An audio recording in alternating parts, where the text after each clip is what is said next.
we will begin.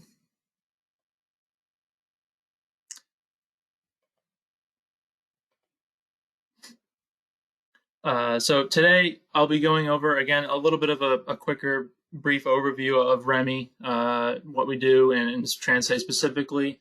But then we'll be talking about some unique capabilities and features of the REMI TranSight model. So some of those that we'll be covering today are the ability to create custom results in the model, how TDM integration happens within the model, exploring the benefit cost analysis tool, and then looking at effective distance scenarios, and then I will hand it over to Naveen to walk through the model and highlight some of those features.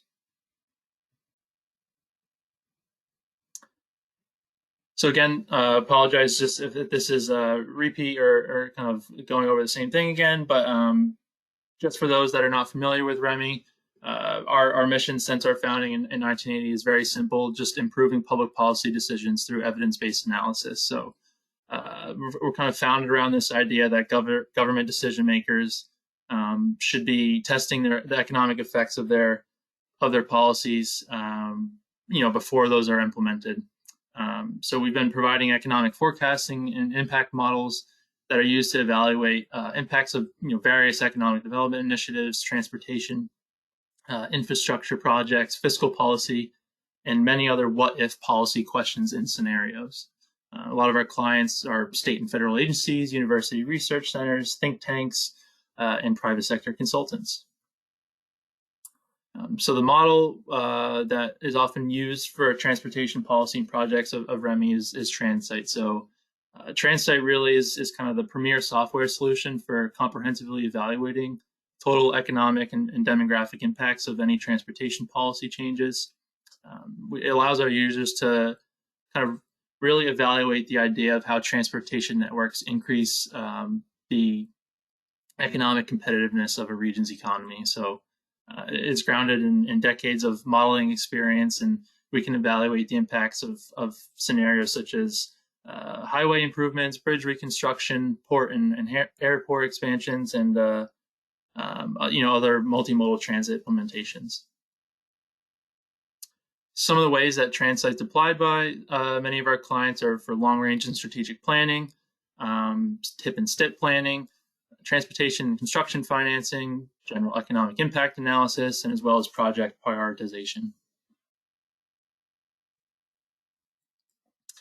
So before we get into the specific unique features of TranSight, I did just want to provide some background on how the economic model of REMI is really structured. So it's a dynamic economic modeling approach that includes a unique combination of different techniques in economic theory that really provide comprehensive economic impact analysis. So all of the entire methodology is publicly available, and it's based off of peer-reviewed economic research over REMI's 40-year-plus history. So there's four main components of the REMI model that are then integrated into a really unique approach.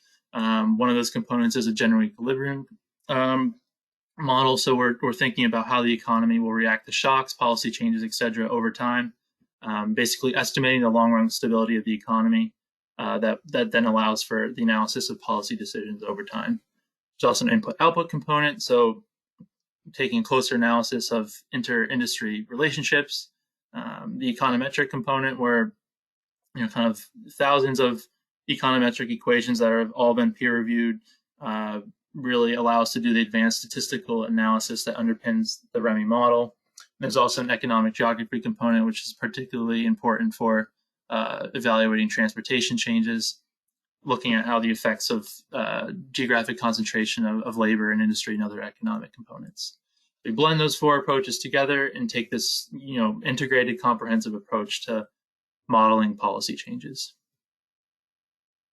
So this is just meant to illustrate REMI's the dynamic nature of our model, that we can evaluate policy over time. So it goes beyond static models by taking into account changes in economic conditions that happen over time. Allows you to compare a baseline to a policy scenario, compare multiple policy what-if scenarios against a baseline or even against each other.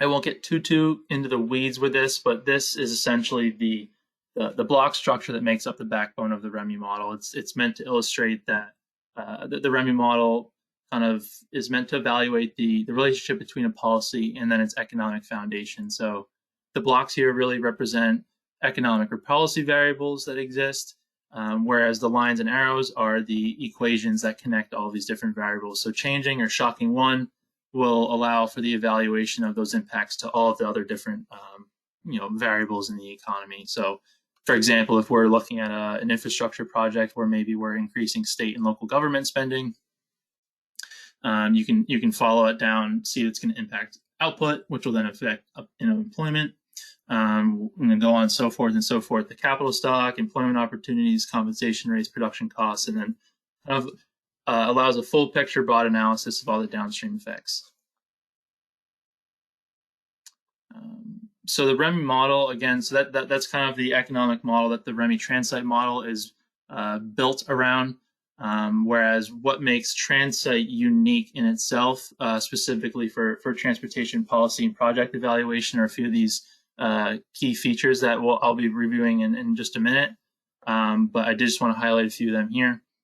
So we have a custom results capability, so we're able to do constant factor adjustment, create custom equations, weighted detail spreading. Basically, if you want to create custom results tailored to the specific needs of a project or analysis, as I mentioned in the beginning, we're able to integrate with, seamlessly integrate with data from any major travel demand models, take those travel demand model inputs and evaluate how their network effects impact the economy. We have a benefit cost analysis tools, that's going to allow us to evaluate the economic merit of a project, as well as effective distance capabilities. So that allows us to evaluate the impacts of transportation network changes, even without a travel demand model.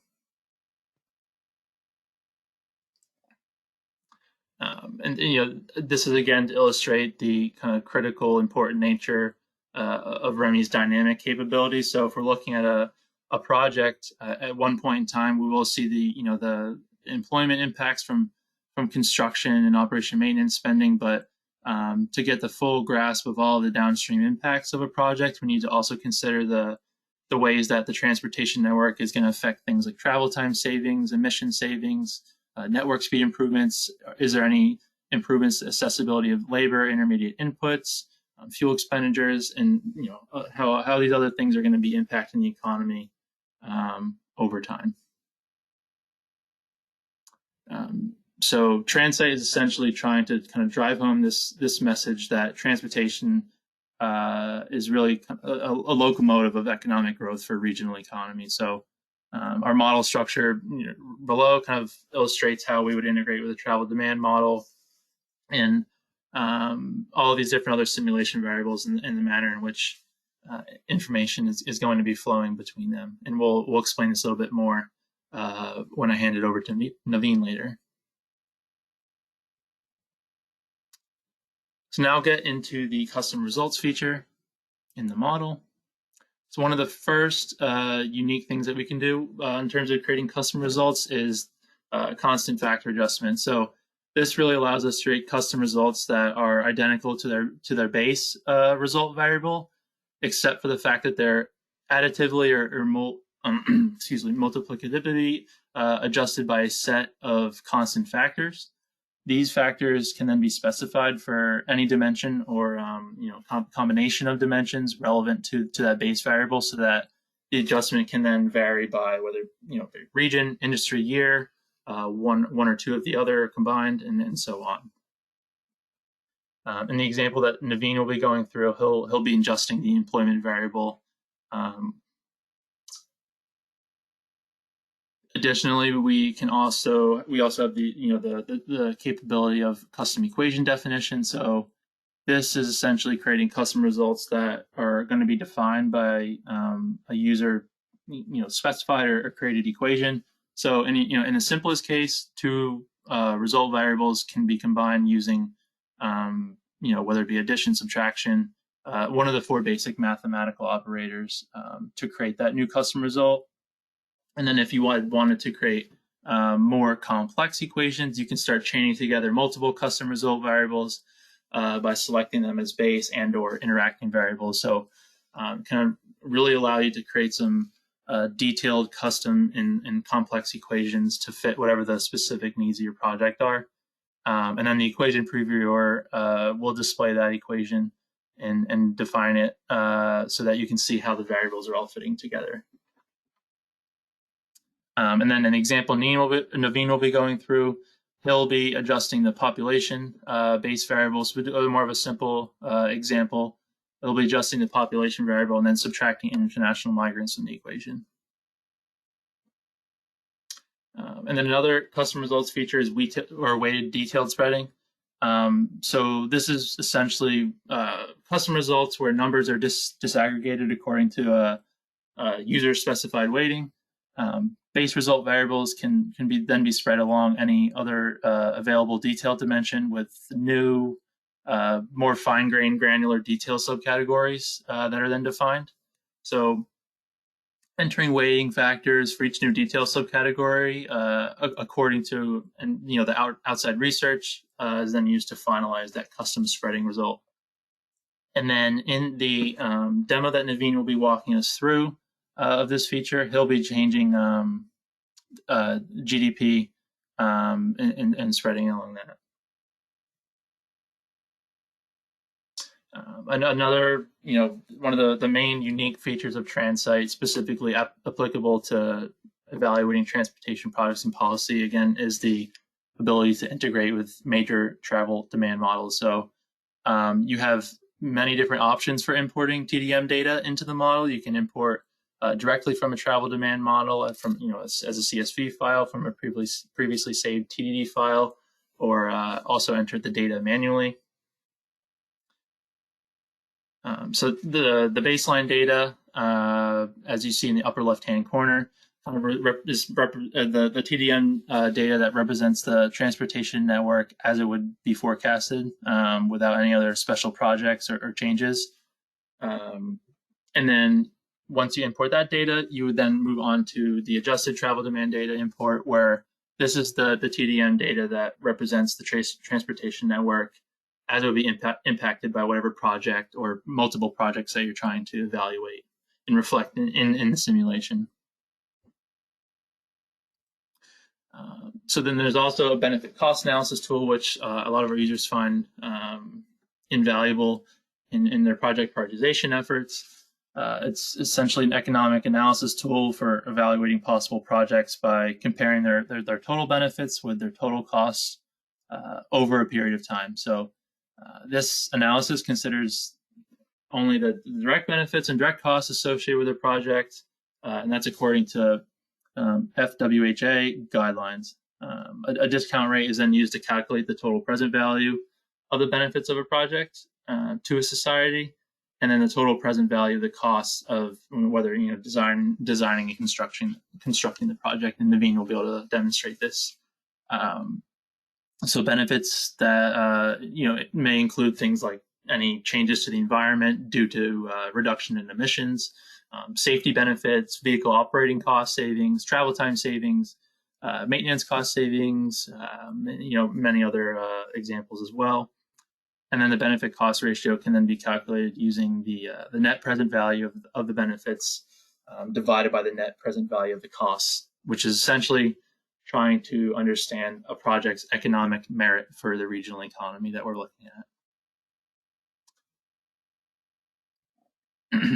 And then, this is just a highlight of that benefit cost tool.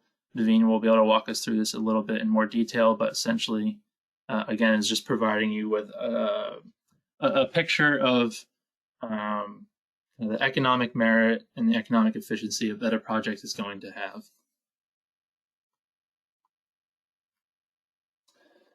And then lastly, we do have the effective distance capability. So this is essentially if a user is trying to evaluate changes in the transportation network without having a travel demand model or a transportation forecasting model, we can analyze changes in the network by looking at a few different variables. That's commuting costs, and that includes both the immediate market share response and a lagged market share response, and also accessibility and transportation costs. So commuting costs is really the policy variable that represents the amount of commuter time savings within or between modeled regions over the average workday.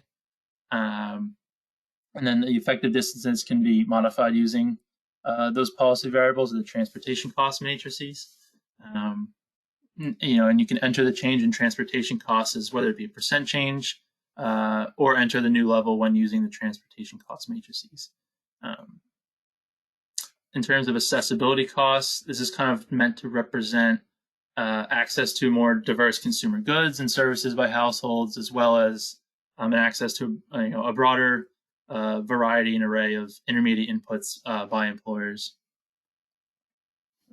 And then transportation costs is essentially the amount of cost savings in transporting final goods and services due to that the change in transportation efficiency in the network